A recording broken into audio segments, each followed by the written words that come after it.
So now we can continue. We have, first of all, here the list of the top 3 products by KPI.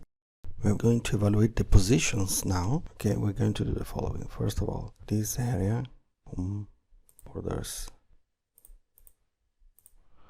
this, and then we're going to evaluate this position. It's bold. Then we're going to calculate, use the function match, if you remember, match, return the relative.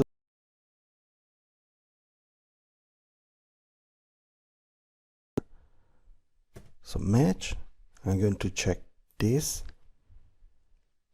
Okay, in which array we have our index. If you remember, we did before LST, DD KPIs. Okay.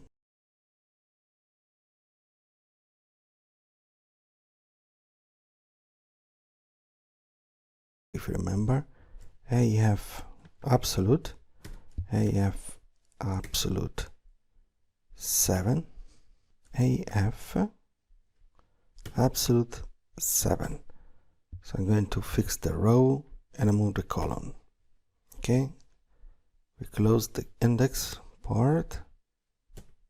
Okay, match type has to be exact match, so 0, as you can see here, exact match.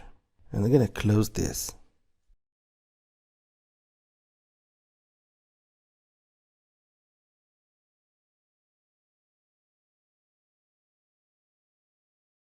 We are going to determine the product name, and we will see that in the next video.